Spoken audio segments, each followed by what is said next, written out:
నిష్ప్రయోజనం. కాబట్టి నేను కృష్ణమోహన్ గారిని కోరేది ఉంటే ఆయన కూడా నాకు 20 సంవత్సరాల నుంచి నేను బీసీతో వచ్చినప్పటి నుంచి ఆయన నాకు తెలుసు. ఆయన కోరేది ఏంటంటే కమాన్ ముందుకు వచ్చారు మీరు. నాకు ఇప్పుడు 80 ఏళ్ళు అయినా నేను బతకలను కనీసం 100 years నాకు వస్తుందా నాకు ఇది రాని మీరందరూ నేను నా రథం తీసుకొని నేను వస్తా. మీరు మీ రథాలు ఒక్కొక్కరు ఒక్కొక్క రథం తయారు చేయండి. 20 కాదు 50 రథాలు తయారు చేస్తున్నాం. పోదాం తిరుగుదాం. ఈ త్వరలో కొందరికి కూడా కాలకపోతే నన్ను అడగండి. కాబట్టి ఊరికై ఏమీ కాదు, రాజకీయంగా రావాలనుకుంటే రాండి. ఇప్పుడు నిన్న కవిత గారు బీసీ మూమెంట్లోకి వచ్చారు. నా దగ్గరికి వచ్చి ఒక ఆయన ఆమె దగ్గరికి రాండి, ఆమె అంతా ఖర్చు పెడుతుందంట బీసీ మూమెంట్ కానీ. అయ్యా 10 సంవత్సరాల అధికారంలో ఉన్నారు, ఏమి ఉంది, ఏం చేసింది బీసీకి? 34% నుంచి 20% ఇచ్చారు. ఎందుకు? అది కూడా ఏమి మేము పిటిషన్ అండి ఇంక్లూడ్ అయ్యాలి మేము. అయితే ఏం చెప్పాడు ఈ ద్వారా కేసీఆర్ గారు? ఏం చెప్పారు? అయ్యా నేను పోతున్నా సుప్రీంకోర్టు, మీరు ఎవరు పోతుందండి, మేము గవర్నమెంటే తీసుకొని వస్తాము 34%, మీరు ఏం బాధపడగలిగినట్టు మేమంతా పోలే, లేకపోతే మేము అక్కడ కూడా ఇంక్లూడ్ అయ్యేవాళ్ళు. ఏమి ఆయన పిటిషన్ ఎస్పీఎల్ వచ్చేసి స్పెషల్ పిటిషన్ అంటారు దాన్ని, ఎస్ఎల్పి. అది వచ్చేసి లంచ్ మోషన్ తర్వాత వస్తూ ఉంటే లంచ్ ముందే ఎన్నిక తీసుకొని వచ్చాడు. ఎందుకంటే వాళ్ళు చెప్పారు ఖబర్దా తీసుకుంటావా తీసుకోలేకపోతే డిస్మిస్ చేస్తామని. డిస్మిస్ అంటే చేస్తారా? వాటి డిస్మిస్ చేస్తే కనుక ఒక బెంచ్ ఉంది కదా, 3 నుంచి 5 నుంచి 9 వరకు పోవచ్చు కదా, గవర్నమెంట్ కదా, ఆయన డబ్బులు ఇవ్వడం లేదు కదా. కానీ పరిగెత్తుకుంటూ వచ్చేసాడు. నీకు ఇక్కడ నుంచి ఆగమేగా లేదా ఏమి అసెంబ్లీ కౌన్సిల్ మీటింగ్ పెట్టి దాన్ని 50% మళ్ళీ కుదించారు.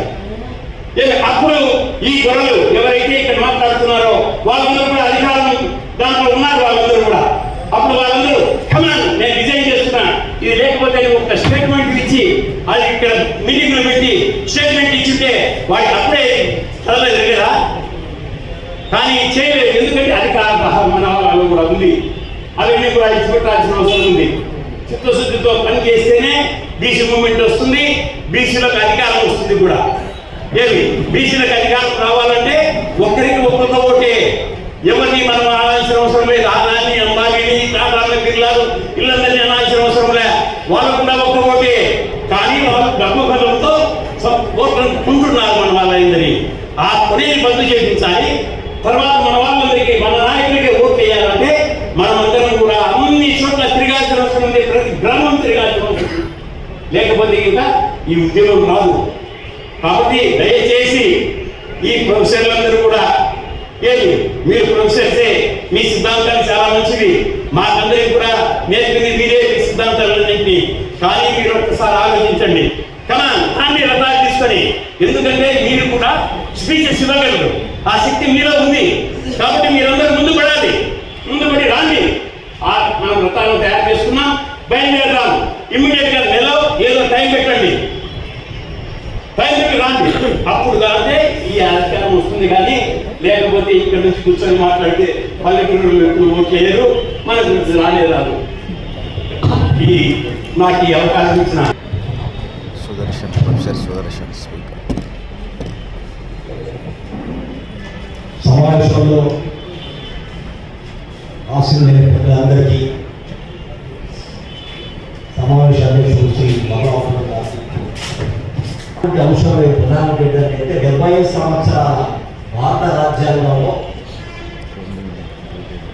బీసీలకు ఈ పొలిటికల్ అభ్యర్థులకి ఈ 2 అంశాల గురించి మాట్లాడుతున్నాము. ఈ 2 పాటు నేను ఇంకొక దీంట్లో మన శ్రీ వరలాపన్న గారు పదే అడుగుతున్నారు. మనం ప్రధానంగా యాక్షన్ ప్లాన్ మీద ఫోకస్ చేయాలి. ఏం చేస్తే ఎట్లా చేస్తే ముందుకుంటాం, ఇది మరి ఇంకొక ప్రధాన అంశం. దీంట్లో చాలా క్లుప్తంగా చెప్పాలంటే మా ప్రొఫెసర్ విశ్వేశ్వరరావు గారు మాట్లాడుతూ వారు ఎప్పుడైనా data based evidence based speech చేస్తారు. అన్ని ఎవిడెన్స్ కాబట్టి వాటిని మరి నేను చెప్పదలుచుకోలేదు. అవన్నీ వాస్తవాలు, అవన్నీ కూడా మనకి ఏంటంటే డేటా మన దగ్గర ఉంది. మనం ఏ విధంగా విచక్షణకు వెలువేతకు అన్ని రంగాలలో మనం దూరమైన ఉన్న విషయాన్ని ప్రొఫెసర్ విశ్వేశ్వరరావు గారు మనం ఇంతకుముందే ఉంచారు. అయితే ప్రధానంగా ఏంటంటే ఈరోజు కాన్స్టిట్యూషన్ అన్నటువంటిది, ఇండియన్ కాన్స్టిట్యూషన్ అన్నటువంటిది ఇట్ ఈస్ అండర్ థ్రెట్. దానికి పెను ముప్పు పొంచుకుంది. ఈ కాన్స్టిట్యూషన్ ని ప్రపంచ దేశాలన్నీ కూడా the longest return constitution is India's constitution చెప్పుకుంటున్నారు. 68 దేశాలలో ఉన్నటువంటి కాన్స్టిట్యూషన్స్ ని పరిశోధించి శోధించి మన యొక్క అవసరాలకి, మన యొక్క వాస్తవ పరిస్థితులకు అనుగుణంగా రాయబడినటువంటి అంబేద్కర్ గారి చేత రాయబడిన కాన్స్టిట్యూషన్ ఇవాళ చాలా మంది దాన్ని పరిహాసం చేస్తున్నారో, లేదా వక్రీకరిస్తున్నారో, లేదా వక్రీకరించాలని ప్రయత్నం చేస్తున్నారో జరుగుతుంది. కాబట్టి మనము విద్యావేత్తలుగా మనం మన కాన్స్టిట్యూషన్ రక్షించుకోవాల్సినటువంటి బాధ్యత మన మీద ఉంది.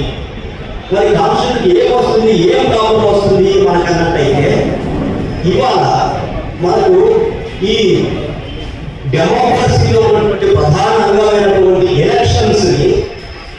ఎలక్షన్స్ లో ఉన్నటువంటి ట్రాన్స్పరెన్సీని తగ్గించేట్టుగా, అంటే ప్రజలకు ఎలక్షన్స్ లో జరిగేటువంటి వ్యవహారాన్ని బయటికి వెలుగుంచలేకుండా చేసే తీరుగా ఈ ఎలక్షన్ కమిషన్ ఆఫ్ ఇండియా వాళ్ళ యొక్క ఎలక్షన్ ప్రాసెస్ రూల్స్ 93(2)A సవరించడం జరుగుతుందని. దాంట్లో ఏంటంటే ఇవాళ మన పోలింగ్ బూత్ లో ఈ 7 పోలింగ్ కంప్లీట్ చేసేదానికి అథారిటేటివ్ అయినటువంటి డేటాని పోలింగ్ అయిన తర్వాత పోలింగ్ 7 గంటల సమయానికి కూడా ఇంకా చాలా మంది వేచి ఉన్నారు. వాళ్ళని కూడా మనం ఓటు వేసుకుని తీసుకున్నాం. కాబట్టి ఈ డేటాకి పోలింగ్ పూర్తయినప్పటికీ డేటాకి చాలా చాలా వ్యత్యాసం చాలా చోట్ల కనిపిస్తున్నది. అది చాలా దీన్ని తొలగించాలంటే ఈ ఎలక్షన్ కమిషన్ వాళ్ళ యొక్క ఎలక్షన్ ప్రాసెస్ రూల్స్ 93(2)A సవరించి CCTV ఫుటేజ్ డేటాని ప్రజలకు అందివ్వడానికి నిరాకరిస్తూ ఇట్లాంటి డేటా మాత్రమే ఇస్తాము, ఈ డాక్యుమెంట్ మాత్రమే ఇస్తాము అనేటువంటి ఈ ట్రాన్స్పరెన్సీ సంబంధించిన దేశంగా దీన్ని మనము చూపెట్టాలి, అట్లాగా తీసుకురావాలనేటువంటి జరుగుతున్నది. దీని నుంచి కూడా మనం కాపాడుకోవాలి. అంతేకాకుండా ఇందాక చెప్పారు మన పెద్దలందరూ కూడా ఏంటంటే ఇంత గొప్ప కాన్స్టిట్యూషన్ రాసినటువంటి అంబేద్కర్ గారిని చులకన చేస్తూ పెద్ద పెద్ద హోదాలో ఉన్నటువంటి వాళ్ళు మాట్లాడము మనకు సిగ్గుగా అనిపిస్తుంది, బాధగా అనిపిస్తుంది. దీన్ని ఇట్లాంటి వాటిని మరొకరు మాట్లాడకుండా వాటిని ఆపేయడానికి మనం అందరం కంకణం కట్టుకోవాలి. మన రాజ్యాంగాన్ని, మన కాన్స్టిట్యూషనే మనకు బేస్, అదే మన పునాది. దాన్ని మనం కాపాడుకోవాలి, దాన్ని వక్రీకరించాలని మన ఆపదు. ఇది నెంబర్ 1. నెంబర్ 2 ఏంటిదన్నట్టయితే ఇప్పుడు మనకు బేసిక్గా ఈ బీసీ అన్టచబిలిటీ ఎట్లా వచ్చింది అన్నట్టయితే దీంట్లో మనము including upper caste, including BC cost, including SC SCs, that could be the right way of implementing the reservations. Not for economically weaker sections constitution లో ఎక్కడ కూడా రిజర్వేషన్స్ లేవు. The reservations are only there for educationally and social backwardness మాత్రమే ఉంది. ఇది కొత్తగా ఏర్పాటు. ఇట్లాంటి ఈ రిజర్వేషన్స్ మీరు ఇవ్వాలనుకున్నట్టయితే ఈ ఎకనామికల్ వీకర్ సెక్షన్స్ అన్ని వర్గాల్లో ఉన్నారు, బీసీలో ఉన్నారు, ఎస్సీలో ఉన్నారు, ఎస్సీలో ఉన్నారు, మైనారిటీలో ఉన్నారు, అప్పర్ కాస్ట్ లో కూడా ఉన్నారు. అందరికీ వర్తింపజేయండి. That could be the right spirit of economical weaker sections అని. సో ఇక్కడ ఏంటంటే మనల్ని ఈ ఇంతకాలంగా మనకి స్ట్రాటజిక్ గా సిస్టమేటిక్ గా బీసీలకు ఏ చోట కూడా వాళ్ళకి అవకాశాలు రాకుండా మనల్ని ఎలిమినేట్ చేయబడ్డాం. మనం we are excluded from all the reservations. Now that we have really developed the clear understanding about what is happening to our society. Now we are awakened citizens, we are awakening our own communities, and what we have to do, the action plan just come to us. I cannot get much time now. The action plan is that మనము మన బీసీలలో మనకేంటంటే elections మనం అంతా కూడా fragment అయిపోయి కొంతమంది బీజేపీకి, కొంతమంది కాంగ్రెస్కు, కొంతమంది బీఆర్ఎస్కు, కొంతమంది కమ్యూనిస్ట్ పార్టీకి, ఏ పార్టీ ఉంటే ఆ పార్టీకి మనం అనుసంధానమై వాళ్ళకి మనం చేకూరుతున్నాము.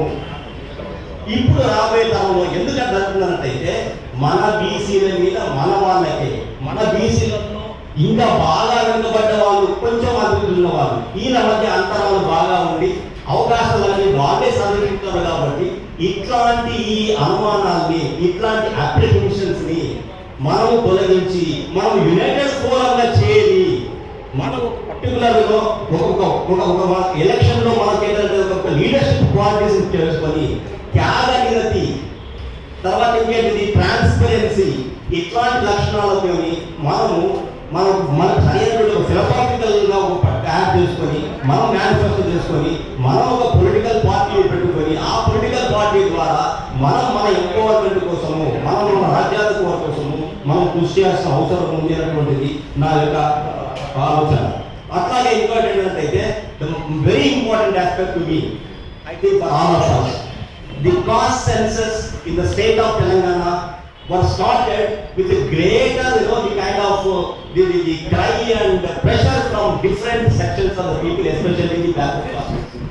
అది 9th నవంబర్ స్టార్ట్ చేసి నవంబర్ 28కో 26కో కంప్లీట్ చేయాల్సి ఉంటుంది. కానీ ఇంకా కొనసాగుతున్నది, ఇంత జాబ్ పెరుగుతున్నది. The willingness or the will power of the government is missing in this. They are not determined to do it. They have been continuing it. ఇది వాళ్ళకి లిథార్జీ ఉంది, ఒక దీని మీద పట్టుదల లేదు. ఇది పట్టుదల తీసుకొని గవర్నమెంట్ వాళ్ళు వెంటనే ఎక్కడ జాప్యం జరుగుతుందో దాన్ని ప్రూవ్ చేసి వెంటనే ఈ కాస్ట్ సెన్సస్ కంప్లీట్ చేయాలి. This would be the take away from today's meeting. The government has to complete the cost census that year. They have to announce the cost census data. They have to subcategorize the reservations and they have to implement the reservations, the 42% in the local bodies, without which they cannot go ahead with the elections. This is our major demand. At the same time, we have to also overcome the 50% cap of reservations in the country based on the data. Okay, we have to ask for the relaxation of those 50% of reservations in the country. I think our Paluri Krishna, he knows very well. We are all there for that. Now in the past also the court what is really said is when we go for this reservations in local bodies, then what they said is we do not have the contemporaneous empirical data to give you the bigger percent of it. Yeah, sir. So therefore, sir, friends, I think this is how we can really go. पृथ्वी यादव ఆలస్యమైతే బాగా వేరే meeting లో ఉండే అయిపోయింది. క్షమించాలి sir, ఏం మాట్లాడిందో ఏం తీర్మానాలు చేసారో నాకు ఎక్కలేదు. కానీ ఒక వస్తుంటే ఒకటి ఇంటి ఉండాలి అంటే రాజకీయ పార్టీ అన్నట్టుగా అది లైన్ అయితే జస్ట్ ఇట్లా వాళ్ళు చేస్తే రాజకీయ పార్టీ అందరూ అన్ని సుదీర్ఘంగా చర్చ చేయాల్సిన అవసరం అయితే ఉన్నది. కానీ ఎవరో ఎంత టైం పెట్టారు, గ్రౌండ్ అయితే మంచిగా ఉన్నది, ప్రస్తుతానికి అయితే బాగున్నది. కానీ ప్రాపర్ ఎవరో ఏం టైం పెడతారు, ఎవరో కమిట్మెంట్ రాజకీయ పార్టీలన్నీ కూడా వదిలేసి రాజకీయ పరమైన ఐడియాలజికల్ కొంతమందితో సోపతి లోపల బయట ఉంటారు కదా జరుగుతా మనకి ఐడియాలజీ వీడు మ్యాచ్ అవుతుంది, ఐడియాలజీ గట్టి మ్యాచ్ అవుతుంది అనేది అన్ని కనుక తీసి ఒక దగ్గర కొంచెం కూర్చొని అనేది కనుక చర్చలు కనుక చేయగలిగితే అప్పుడు చూద్దాం. అది దాన్ని తీసుకుపోవాలనేది సామాన్యమైన విషయం అయితే కాదు. ఒక రాజకీయ పార్టీ పెట్టి సక్సెస్ అనేది కాదు. కానీ ఇప్పుడు ఉద్యమం మాత్రం చాలా అద్భుతంగా ఉంది. ఉద్యమాలు చేసిన నేపథ్యం ఉంది. బీసీ ఉద్యమాలలో పనిచేసిన అనుభవాలు ఉన్నాయి. బయట కూడా చాలా మంది నేను ఈ ఎంఆర్పిఎస్ సంబంధించినటువంటి ఏబిసిడి వర్గీకరణ సంబంధించిన మీటింగ్ పోతే చాలా బీసీల కళాకారులు కావచ్చు, ఎస్సీల కళాకారులు మాదిగలకు సంబంధించిన అందరూ కూర్చున్నప్పుడు అందరూ వాళ్ళు అంటే అందరూ బీసీలుగా ఉండడం అనేది ఉంటే మేము మొత్తం ఆర్గనైజేషన్ స్థాయిలో వచ్చి మీకు సపోర్ట్ చేసేట్టుగా ఉన్నామని చెప్పి అందరూ అంటున్నారు. కానీ ఈ వాతావరణాన్ని కరెక్ట్ గా వాడుకునేటువంటి brilliant and creative communities, brilliant communities గా ప్రతి మీటింగ్ చెప్తూనే ఉంటా. ఇప్పుడు ఏంటంటే కొంచెం ఇంకా కొంచెం బ్రెయిన్ స్టార్మింగ్ ఉన్నది, పదవి ఉన్నది. బ్రెయిన్ స్టార్మింగ్ ఎట్లా ఓట్లు మనలను మన జాతరను ఒక దగ్గర తీసుకొచ్చి దాని మీద ఇంకా సుదీర్ఘంగా ఇంకా చర్చ చేసి కాగితాల మటుకు ఉపన్యాసాల మటుకు మైకాసుల కాడికి పరిమితం కాకుండా గ్రామాలకు పోయి కింది స్థాయిలో ఓవర్ రేట్ మనం పోయి మా ఊళ్ళో పెట్టడం,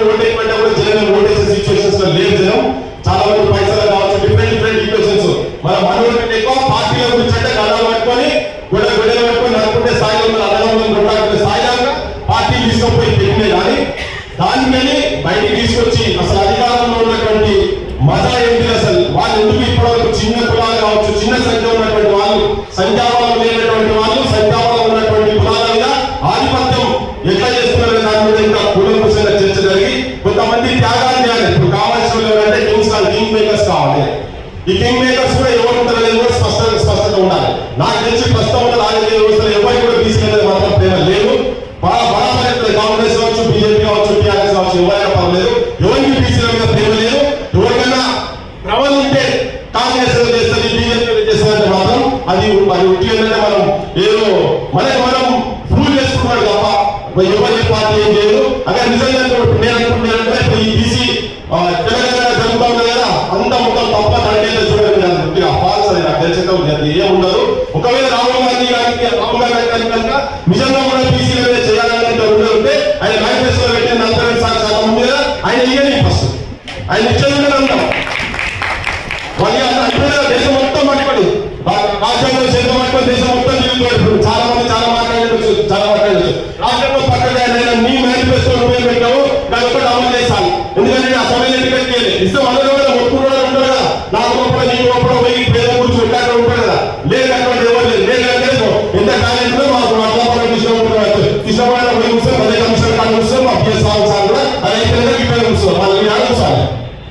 మా సార్ ముందు చేస్తున్న పార్లమెంట్ ముసాల్సిన మా సార్ ఎడ్యుకేషన్ కల్చర్ ఉండడానికి తృప్తి పెట్టి కూర్చున్నాం. మనం పిఎల్ విశ్వేశ్వరరావు చెప్పండి, ఒక్క ఎమ్మెల్యే మాట్లాడు 10 ఎమ్మెల్యే రమ్మని చెప్పండి, దాన్ని కనుగొని చేద్దామని చెప్పండి. టాలెంట్ ఉంది, మన దగ్గర బ్రెయిన్ ఉంది, కానీ ఇంకా వాళ్ళ దగ్గర ఉండాల్సిన అవసరం లేదు, పనికాపులు రాయాల్సిన అవసరం లేదు. నేను రిక్వెస్ట్ అని చెప్తున్నా, సార్ అనుమానంతో చెప్తున్నా. అన్ని ఉన్నాయి కానీ ఇప్పుడు మనం ఈ ప్రమాణంగా ఉంటుకుంటే నిజంగా బీసీల గురించి అన్ని పడేసేసి బయటకు వచ్చినాక మీరు ఎంత టైం ఇస్తారో దాంట్లో తిరగలేదు మాట్లాడడం వచ్చే మందికి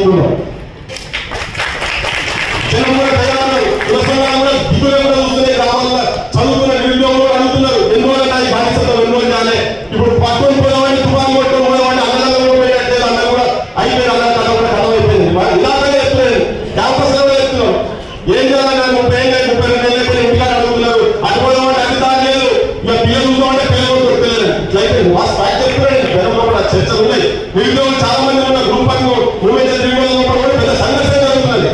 ఏం ఇదంతా ఎటుపోతున్నదని. అందుకని ఏంటంటే ఇప్పుడు నేను ఉపన్యాసం నడుస్తున్నాను అనుకోకండి, ఏంటంటే ఈ పార్టీలు ఏమో చేస్తారు. ఇప్పుడు ఇయర్ నుంచే మొదలు పెట్టాను.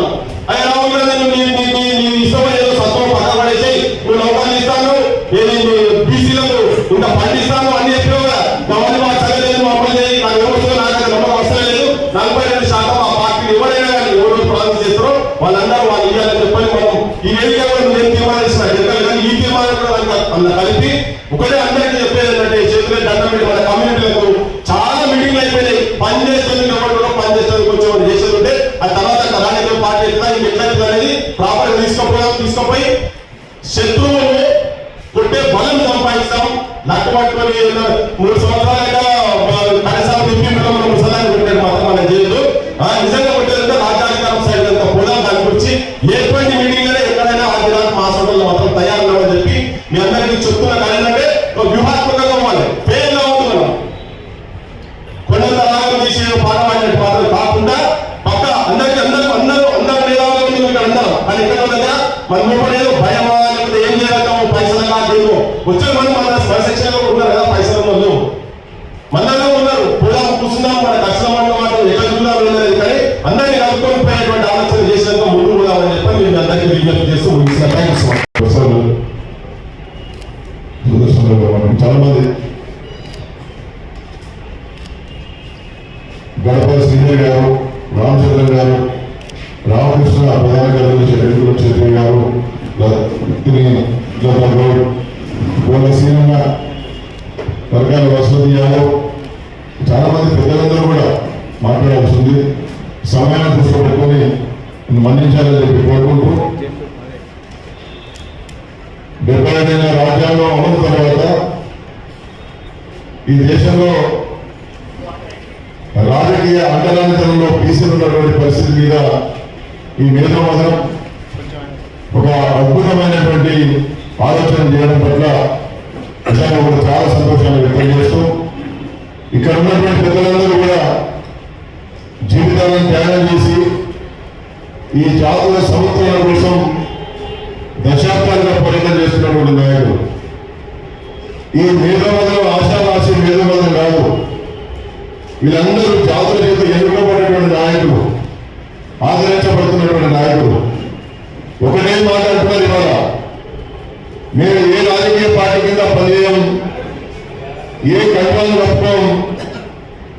కండువా తయారు చేసుకుందాం, బీసీ జెండా తయారు చేసుకుందాం, బీసీ కండువాలు కట్టుకుందాం, బీసీ జెండా కట్టుకుందాం అనేటువంటి ఒక గొప్ప సందేశాన్ని వల్ల ఈ సమావేశంలో ఇవ్వడం జరిగింది.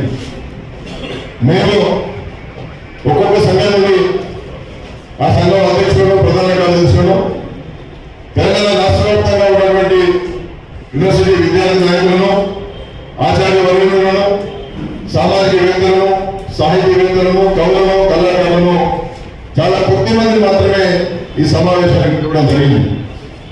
ఇంతకుముందు పెద్దలు ఆచార్య మురళీ మనోహర్ గారు కీలక ఉపన్యాసం చేసినప్పుడు ఆ విధంగానే పి. విశ్వేశ్వరరావు గారు, శ్రీ పిఎస్ రాము గారు వారు సుదీర్ఘంగా చెప్పారు. ఇంతకుముందు మాట్లాడినటువంటి పుణ్యాలు కూడా చాలా నిఖచ్చితమైనటువంటి అంశాన్ని వారు లేవనెత్తారు.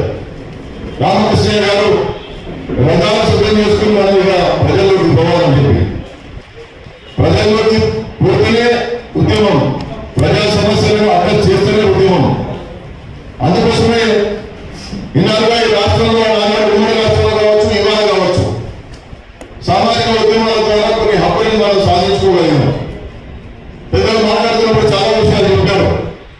ఇప్పటి వరకు తెలంగాణ రాష్ట్రంలో వార్డు మెంబర్ కూడా కానటువంటి కులాలు సుమారు 70 కులాలు ఉన్నాయని చెప్పి, మరి 52% ఉన్నటువంటి జనాభాలో 70 కులాలు వార్డు మెంబర్లు కాకపోతే, 80 కులాలు అసలు ఎమ్మెల్యేలు కాకపోతే, కనీసం పెద్ద సభకు పోవాల్సినటువంటి ఎమ్మెల్సీలలో రాష్ట్రంలో రాకపోతే ఇది ప్రజాస్వామ్యం ఎట్లయిందని 75 ఏళ్ల రాజ్యాంగం మనకు ఏమిచ్చింది. బాబాసాహెబ్ కోల్పోలేదు కదా, మహాత్మా జ్యోతిబాబు గారు కోల్పోలేదు. అందుకోసమే మన రాజ్యాంగంలో ఉన్నటువంటి 340 అధికారులు కావచ్చు, 15 4 కావచ్చు, 16 4 కావచ్చు, 38 కావచ్చు, 39 కావచ్చు, 12 నుండి 32 వరకు ఉన్నటువంటి ప్రాథమిక హక్కులు కావచ్చు, ఇవన్నీ ఆ పుస్తకంలో, ఆ గ్రంథంలో చాలా గొప్పగా నిక్షిప్తం చేయబడ్డాయి. అవేవి కూడా సక్రమంగా అమలు చేయడానికి ఆధిపత్య కులాలకు సంబంధించినటువంటి రాజకీయ పార్టీలు మనల్ని ఆదుకునేటువంటి పరిస్థితులు లేవు. అందుకోసం ఈ రాష్ట్రం ఆదాయాన్ని నుండి ఒక సమర శంఖారావాన్ని పూరించడానికి వారు చెప్పారు. పృథ్వీ యాదవ్ గారు చిన్న చిన్న పదవులకు మనం పరిమితంగా అవ్వదు, ఇంకా ఎవరిచ్చే పదవులు తీసుకునే లేదు, బీసీ పార్టీ పెట్టుకొని బీసీ రాజ్యాధికారులు స్థాపించిన తర్వాతనే ఎవరి వాటా ప్రకారం మనం పదవులు తీసుకునేటువంటి దిశగా మనం పోదాం. 52% ఉండి దేశంలో 75 కోట్ల జనాభా ఉన్నటువంటి మనం వాళ్ళ కింద దగ్గరగా ఉండాల్సినటువంటి అవసరమే ఉంది. మన జెండా కిందనే మనం ఉన్నాం. ఇది ఆశామాషిగా ఏదో మనకి ఏమన్నా పదవులు ఇస్తారేనో, ఉద్యమం ఆరంభించగా ఎవరైనా బార్గెనింగ్ చేస్తారేనో, భేదశాలకు వస్తారనేటువంటి ఒక రహస్య ఇవాళతో ఈ కార్యక్రమం పెట్టదు. ఈ వేదిక మీద, ఈ ప్రాంగణంలో ఉన్నటువంటి అందరూ కూడా జీవితాలను త్యాగం చేసి జాతుల కోసం పనిచేస్తున్నటువంటి మహానుభావులు కూడా పాల్గొన్నారు. కాబట్టి వాళ్ళ ప్రమాణ పూర్తిగా ఈ సభకు అధ్యక్షత వహించే అవకాశం ఇచ్చినటువంటి పెద్దల అందరి సమక్షంలో నేను చెప్తా ఉన్నా, కలిసి నడుద్దాం, ఒక సిద్ధాంత భావజాలను పెట్టుకుందాం. రామమోహన్ గారి సిద్ధాంత భావజాలం కావచ్చు, మహాత్మా జ్యోతిబాబు సిద్ధాంత భావజాలం కావచ్చు, అంబేద్కర్ గారి యొక్క ఆలోచన ధార కావచ్చు, వీటన్నింటి కూడా క్రోడీకరించి ఒక బలమైనటువంటి సిద్ధాంతాన్ని తయారు చేసుకొని గ్రామానికి పోయి చైతన్యవంతం చేసేటటువంటి కార్యక్రమానికి మనం శ్రీకారం చూద్దామని చెప్పి మీ అందరూ కూడా సమయంగా మనవి చేస్తా ఉన్నాం.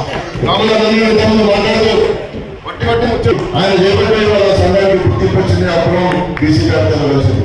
అలాగే మహానుభావులంతా వాళ్ళు కూడా శ్రీనివాస్ గారు ఉన్నారు, నరవారి గారు ఉన్నారు, ఆ విధంగానే అన్ని లక్ష్మణ్ కుమార్ గారు ఉన్నారు, మా కళ్యాణం ఉన్నారు, చాలా మంది పెద్దలందరూ కూడా, మా రాజ్ కుమార్ వచ్చిండ్రు, సాయి పటేల్ వచ్చిండ్రు, ఇంకా చాలా మంది పెద్దలందరూ కూడా, మహిళా మంత్రులు కూడా రావడం జరిగింది. ఆశామాషి గారు ఎవరో ఆహ్వానించారు, వచ్చామని కాదు, ఇవాటి నుండి ఉద్యమం ఆరంభం రాబోతున్నది.